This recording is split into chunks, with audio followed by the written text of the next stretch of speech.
Assalamualaikum warahmatullahi wabarakatuh. Alhamdulillahirrabbilalamin. Allahumma salli ala Muhammad wa ala ali Muhammad. Pemirsa tercinta yang dirahmati oleh Allah Subhanahu wa Ta'ala, Tuhan yang Maha Rahman, Sang Yang Widi, dan seterusnya. Apapun yang saudara-saudara menyebut, kita sangat mengapresiasi, kita sangat menghargainya. Nah, kali ini serial dialog berdasar hikmatologi kembali menemui panjenengan semua dalam rangka untuk mencoba terus memupuk, memelihara, membangun rasa cinta. Cinta buat siapa? Cinta Allah buat kita, cinta Rasulullah buat kita. Terima kasih, kita menerima Maha Cinta. Kita menerima teristimewa, tercinta Rasulullah Muhammad Sallallahu Alaihi Wasallam. Maka menjadi niscaya kita mencintai dan bahkan sangat mencintai. Asyaddu hubbalillah, firman-Nya Allah. Orang yang beriman itu sangat mencintai Allah dan Rasul. Qul in kuntum tuhibbunallahi fattabi'uni yuhibbukumullah wa yaghfir lakum dzunubakum wallahu ghafurur rahim. Diperintah kita untuk mencintai Allah, mencintai Rasulullah, mengikuti jalannya Rasul. Maka Allah akan hadir memberikan ampunan, dan Rasulullah akan selalu hadir memberikan syafaat. Sungguh Allah Maha Pengampun. Nah, pemirsa yang dirahmati oleh Allah Subhanahu wa Ta'ala, kali ini sengaja supaya tidak terlalu panjang, kami tidak mengambil syair sabdana, tetapi kami mencoba akan menyampaikan dengan ringkas hadis yang bertalian dengan keistimewaan atau mukjizat dari Rasulullah Muhammad Sallallahu Alaihi Wasallam. Hadis Abi Hurairah radhiyallahu anhu, Ana Rasulullah Sallallahu Alaihi Wasallam qala. Jadi hadis ini diriwayatkan dari Abu Hurairah yang dirahmati oleh Allah. Katanya, kata Abu Hurairah, sesungguhnya Rasulullah Muhammad Sallallahu Alaihi Wasallam pernah bersabda, aku diberikan 6 kelebihan berbanding para nabi-nabi Allah yang lain. Meski kita tahu bahwa pesan surah Al-Baqarah ayat 177 menghendaki bahwa kita orang beriman mengimani seluruh nabi-nabi Allah. Artinya ada kesetaraan. Namun setara tidak selalu, tak ada yang istimewa. Nah, apakah keistimewaan yang dimiliki oleh Rasulullah Muhammad Sallallahu Alaihi Wasallam? Yang pertama, uktitu jawami'al kalim. Aku diberikan kata-kata yang ringkas namun mengandung arti yang sangat kompleks, istimewa. Kemudian yang kedua, wa nusirtu birubbi. Aku diberikan pertolongan untuk menakuti musuhku. Kemudian yang ketiga, wa akhilat liyal gunaim, dihalalkan bagiku harta rampasan perang. Kemudian waju'ilat liyal ardu tahuron wa masjidan, dijadikan kepadaku bumi yang suci tempat bersujud. Kemudian yang kelima, wa arsaltu ilal khalaqal kafah, aku juga diutuskan seluruh makhluk. Dan yang terakhir, Rasulullah ngendikan bersabda, wa arsitu ilal khalqi kahata wa hutima biyana biyuna, aku adalah sebagai penutup bagi seluruh nabi, yaitu nabi yang terakhir. Hadis ini diriwayatkan oleh Imam Bukhari, Imam Muslim, Imam An-Nasai, Imam Abu Dawud, Imam Ahmad bin Hanbal. Jadi masruh disyariatkan, tidak ada sedikit pun keraguan bagi orang-orang yang mengatakan isyhadu bi anna muslim, saya adalah orang yang berserah diri kepada Allah, belajar berserah diri kepada. Nah, kita lihat satu persatu. Hal yang paling harus ditanamkan satu kesadaran, mukjizat Rasulullah pasti dan pasti, sungguh-sungguh benar pasti. Tidak satu pun manusia yang bisa mencontohnya, dan tidak satu pun malaikat maupun iblis yang bisa mencontohnya. Uktitu jamawi'an kalim. Rasulullah memiliki mukjizat yang sangat istimewa, yakni sepenggal katanya, sepenggal sabdanya sangat luas maknanya. Karena ini bagian dari mukjizat, seperti Al-Quran itu adalah mukjizat, maka para mufasir dan muhadisin, ahli tafsir dan ahli hadis, memesankan kepada kita bahwa yang dimaksud mukjizat uktitu jawami al-kalimi adalah Al-Quran wal hadis. Al-Quran dan hadis. Karena itu mudah-mudahan kita dimampu kuatkan, diberikan taufik, diberikan satu maunah untuk memegang hidayah.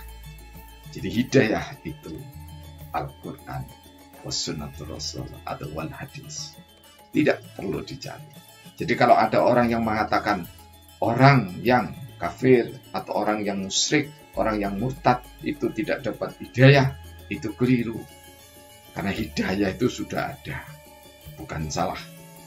Ini kalau di dalam pemahaman sosiologis. Karena apa?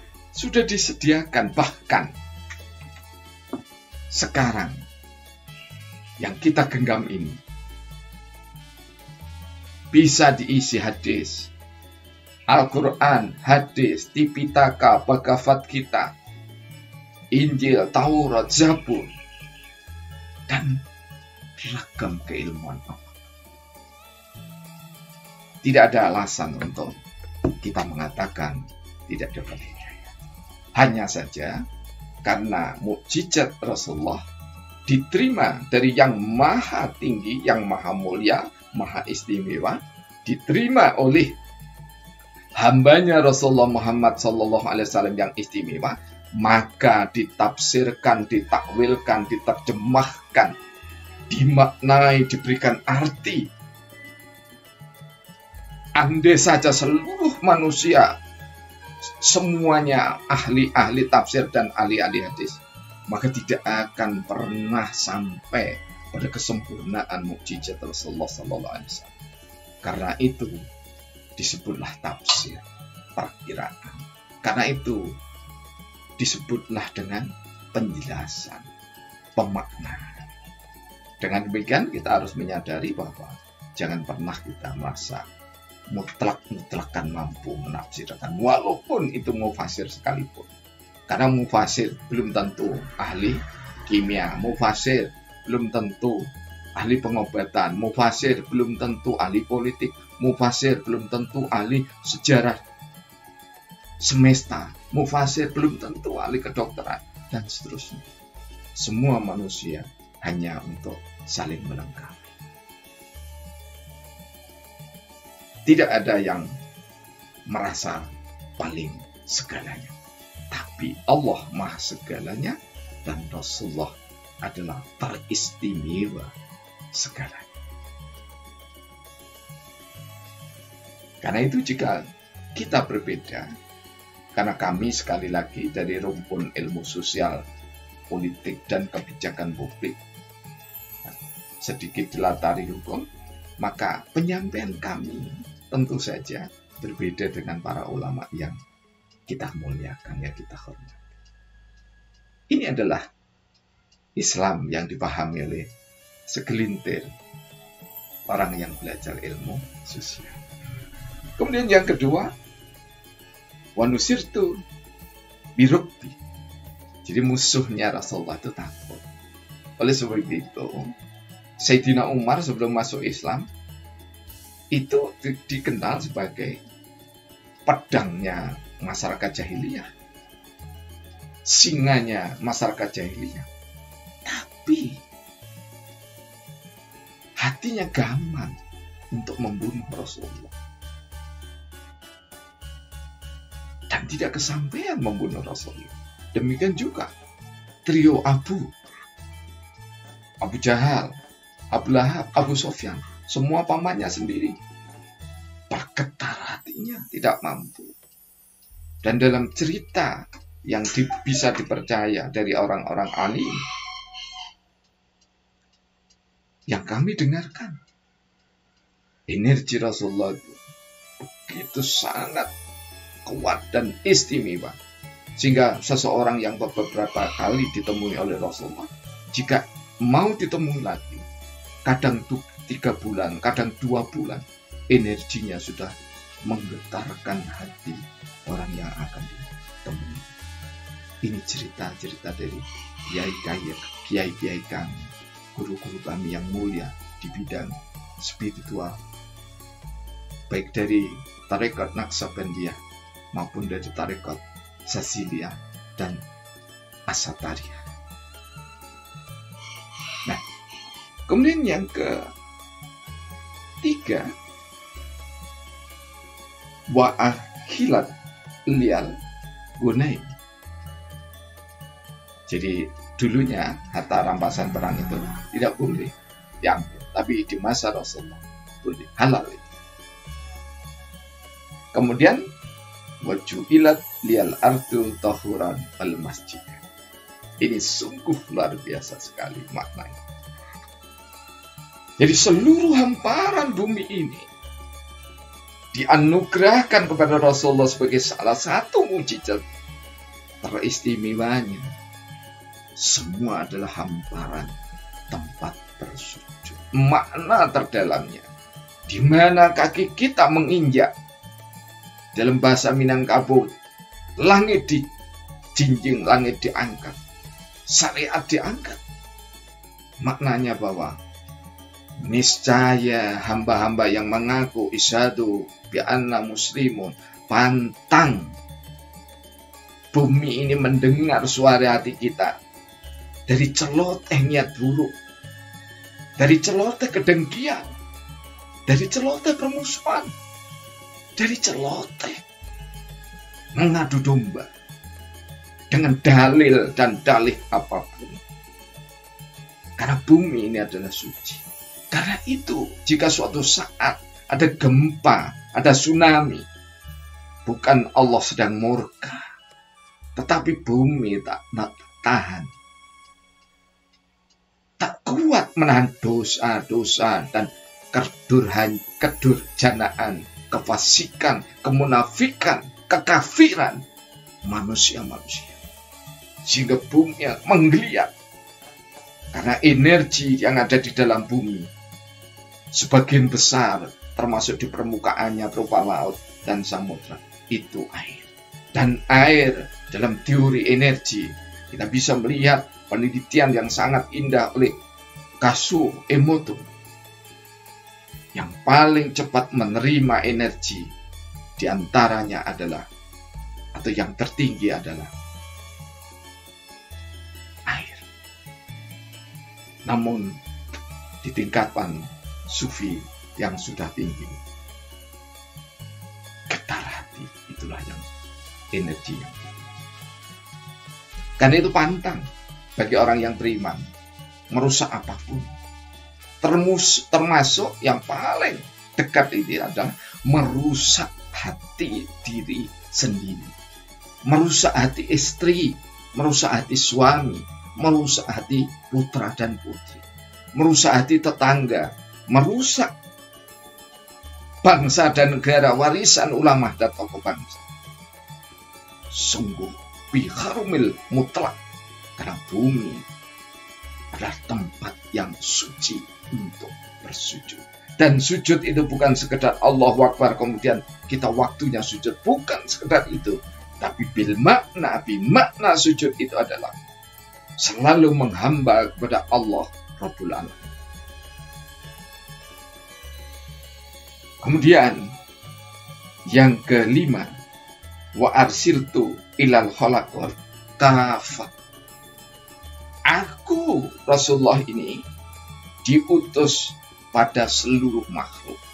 Karena itu kalau orang mengenal Nabi Sulaiman bisa berbicara dengan jin dan semut, Rasulullah itu bisa bicara dengan batu, dengan pasir, dengan air, dengan apapun. Dan harus wajib kita yakini. Oleh sebab itu, bagi hamba-hamba Allah yang sudah beberapa kali ditemui oleh Rasulullah, itu kiai kita yang terhormat, habib-habib kita yang mulia, sesepuh-sesepuh kita yang mulia, pasti jika dianugerahi kesempatan bertemu dengan beliau, memapas wajah beliau walaupun hanya sedetik, beliau selalu tersenyum. Kenapa? Karena semua alam raya ini selalu mengucapkan salam kepada Rasulullah Muhammad Sallallahu Alaihi Wasallam. Kalau kita bertanya, bagaimana cara menjawabnya? Ingat, saudara-saudaraku, energi Rasulullah itu jika dibandingkan dengan manusia, kemampuan hatinya, kemampuan fisiknya, kemampuan jiwa dan raganya, 40 kali laki-laki teristimewa, terhebat di dunia ini. Kalau yang istimewa dan yang paling kuat itu adalah Sa'ad bin Abi Waqqas, sahabat Rasulullah, security-nya Rasulullah, maka 40 Sa'ad bin Abi Waqqas yang pedangnya dalam satu riwayat ada yang mengatakan 2 meter. Dan ada sahabat kami yang pernah ditemui Sa'ad bin Abi Waqqas, memang tingginya, kalau duduk Rasulullah mustikanya di sini, jadi kepala beliau di sini, maka dadanya Sa'ad bin Abi Waqqas itu ada di atasnya kepalanya Rasulullah. Jadi begitu tingginya Sa'ad bin Abi Waqqas. Dan ingat, energi Rasulullah melebihi kemampuan raja diraja dari segala malaikat, yakni Jibril alaihissalam. Jibril tidak mampu menghadap Allah, sedangkan Rasulullah langsung berhadapan dengan Allah saat Isra Mi'raj. Nah, yang terakhir, yang keenam, wa arsiltu ilal halqi kahatta wa khutima biyan nabiyuna. Di hadis yang lain di Imam Baihaqi itu, anna sayyidun nabiyyu, saya adalah panglima dari seluruh nabi dan rasulullah. Nah, di sini Rasulullah menjelaskan aku adalah sebagai penutup seluruh nabi-nabi. Berbahagia sekali jika kita menjadi orang yang selalu belajar tentang indahnya beriman, indahnya berislam, indahnya berihsan, tidak sedikit menjualkan kebencian dari hati kita, karena benci akan merusak segala. Selalu ada alasan, selalu ada selaksa juta alasan untuk orang yang biasa membenci dengan dalih-dalihnya yang memakai dalil. Tetapi cukup satu alasan saja. Mohon ridhonya Allah, mohon ridhonya Rasul. Karena itu satu kesatuan, ridho Allah wa ridho Rasul, maka seluruh kebencian akan sirna dari hati kita. Mudah-mudahan sentuhan singkat ini mampu untuk menyemangati hati kita masing-masing, terutama kami sendiri, sehingga kita benar-benar saling mencintai di antara perbedaan. Karena justru indahnya bercinta pada saat kita berbeda. Kita lihat, kita berusaha mencintai istri kita, dan karena berbeda kita saling mencintai. Ada masjid, ada pura, ada vihara, ada kelenteng, ada gereja. Berbeda, dan jalan pun berbeda. Namun kita ingin sama-sama mulia dan dimuliakan, tidak ingin penista. Karena itu jangan pernah sebar kenistaan. Kita sebarkan kedamaian, maka dunia akan tersenyum. Alam semesta akan mendoakan kita semua. Billahi taufiq wal hidayah. Wassalamualaikum warahmatullahi wabarakatuh.